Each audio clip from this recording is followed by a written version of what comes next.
గురుగారు ఒక ఇంట్లో లక్ష్మీదేవి అనుగ్రహం కలగాలంటే ఇంటి వాతావరణమే కాకుండా ఇంట్లో ఉన్న మనుషులు కూడా ఏ విధంగా ఉండాలి అసలు? శ్రీమాత్రే నమః. అమ్మ, ఒక వ్యక్తికి తల్లి అనేది ఎవరు? స్త్రీమూర్తి. స్త్రీమూర్తి. భూదేవి ఎవరు? తల్లి. స్త్రీమూర్తి. సకల చరాచర సృష్టి దేవత ఎవరు?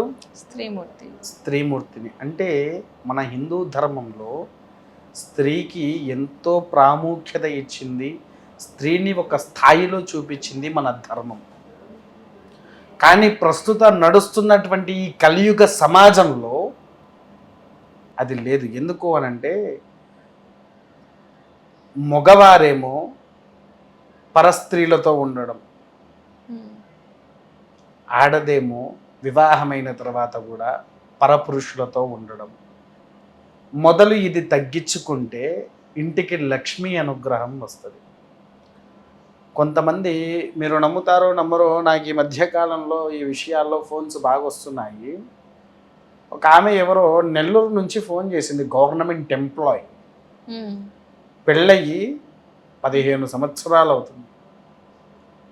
15 సంవత్సరాల తర్వాత 10 సంవత్సరాల క్రితంలో తనకు ఒక అతను పరిచయం అయ్యాడంట.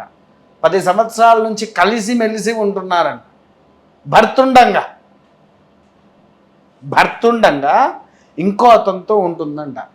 ధర్మబద్ధంగా నువ్వు కూర్చొని వివాహం చేసుకో, నువ్వు 10 మంది నన్న వివాహం చేసుకో, ఆ 10 మందితో సంసారం చేయి ధర్మబద్ధంగా. అధర్మంగా ఉండకూడదు, అధర్మంగా ఉండకూడదు.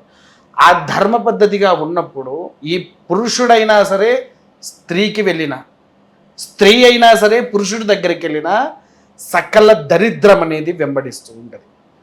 సరే, అందరికి ఒక చిన్న విషయం చెప్తా వినండి. కొంతమంది మగవాళ్ళు భర్త చనిపోయారు, అవునా? భర్త చనిపోయిన ఆడవాళ్ళ దగ్గరికి వెళ్తున్నారు ఈ మధ్యకాలంలో. వీరికి అంటే వాళ్ళల్లో ఉండే దరిద్ర దేవత ఏదైతే ఉంటుందో, ఎప్పుడైతే వారి దగ్గరికి నువ్వు వెళ్ళావో ఆ 2 శక్తులు ఏకమయ్యి ఎవరికో ఒకరికి తాకుద్ది. అయితే వీరికైనా ఇది వారికైనా దరిద్రం అనేది పట్టుకుంటుంది. నువ్వు 1,00,000 పూజలు చేసుకున్నా దోషం పోదు. మగవాడికైనా పడుతుంది, ఆడవారికైనా పడుతుంది. నువ్వు ఎన్ని పూజలు పెట్టుకో, 1,00,000 ఖర్చు పెట్టుకో, ఆ దోషం పోదు. విన్నారా? తల్లిని ఎవరితో చూడాలమ్మా మనం? స్త్రీని తల్లిలాగా చూస్తున్నాము, అదే స్త్రీని దేవతగా చూస్తున్నాము, అదే స్త్రీని సకల చరాచర సృష్టి అయినటువంటి ఆదిపరాశక్తితో చూస్తున్నాము. కానీ కామరూప ధారిణితో ఎందుకు చూడాలి? అదే మనం ఒకరిని చూస్తున్నామంటే మన వెనుక మన పక్కనే ఉండే వాళ్ళు మన వైపు కూడా చూస్తున్నారనే విషయాన్ని గ్రహించాలి కదా. అది గ్రహించకుండా మనకు నచ్చింది మనం చేసుకుంటూ పోతూ ఉంటే నీవు చేసేది నీకే తాకదా? మనం ఒకరిని ఇలా పెట్టి వేలు చూపిస్తూ ఉంటే ఈ మిగిలిన 3 వేలు ఏదైనా నన్నే కదా చూపిస్తుంది.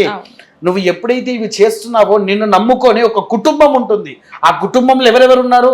తండ్రి ఉన్నాడు, తల్లి ఉన్నాడు, హస్బెండ్ ఉన్నాడు, పిల్లలు ఉన్నారు, ప్రతి ఒక్కరు ఉన్నారు. వాళ్ళందరినీ వదిలిపెట్టి నువ్వు చేస్తున్నది తప్పు కాదా?